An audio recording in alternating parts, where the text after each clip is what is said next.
One vote, two votes. I vote, you vote. All about voting. Written by Bonnie Worth. Illustrated by Aristides Ruiz and Joe Mathau. Voting is something we do every day. It's a way we can choose that gives us our own say. We vote for class president and which snack to get, where to go on class trip, what to pick as class pet. Voting gives each of us our very own voice. It allows a large group to make one single choice. How do you vote? With a proudly raised hand, marks on paper, thumbs up or thumbs down. Understand? Can you choose not to vote?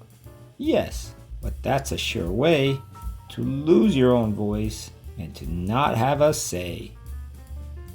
The item or person that most of us select will wind up the winner, the one we elect.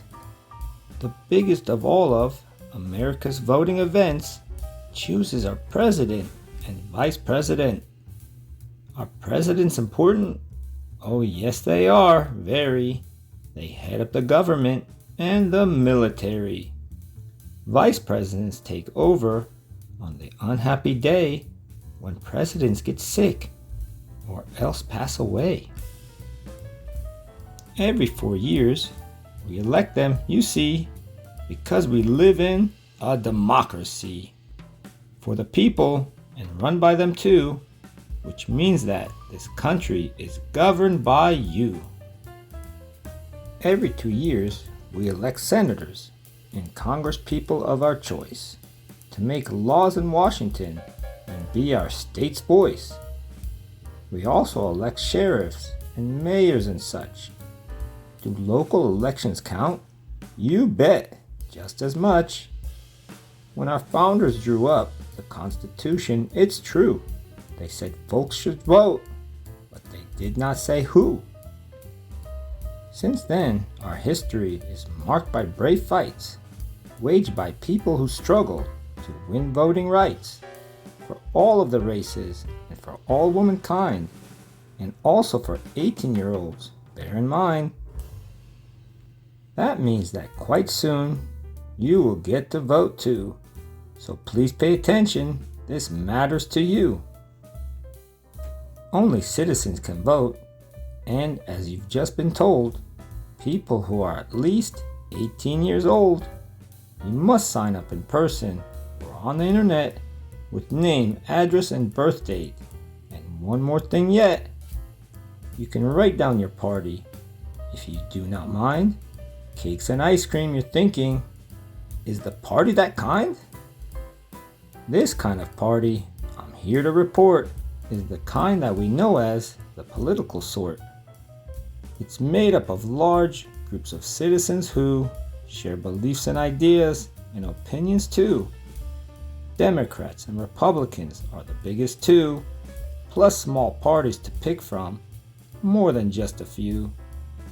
In primary elections, run before November, votes will be cast by each party member for the candidate who, they hope and they pray, will be on the ballot come election day.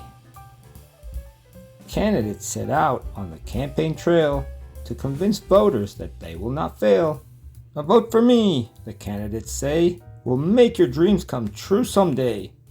With speeches and ads and town hall meetings, with handshakes and waves and cheery greetings, they work to win the voters' trust.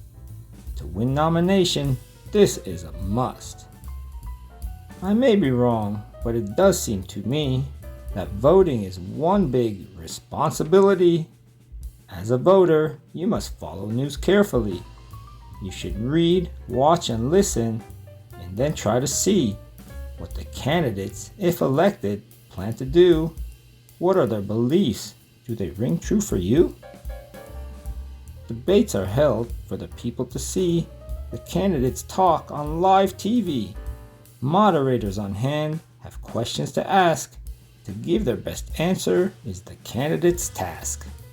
A debate is an argument that's meant to sway It is run by rules in a most formal way. At meetings called rallies, supporters get out to cheer the candidate they care more about. Supporters on the phone or going door to door say, "Vote for my party on election day." They raise lots of money, collect change in jars, and sell campaign stickers to stick on cars. George Washington won the vote, so I have been told, during a winter that was snowy and cold. In 1845, Congress passed a vote to say there would be an earlier election day. The day each year is easy to remember. It's the Tuesday after the first Monday in November. This date was chosen for a very good reason. It came at the end of the harvesting season. When election day comes, the voter's big role is to make sure to vote at their assigned poll. A poll is where you vote. As a general rule, it is a public place, like a firehouse or school.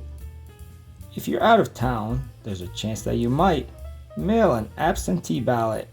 Voting is your right. People cast their votes by different means, ballots fed into computers or direct voting machines.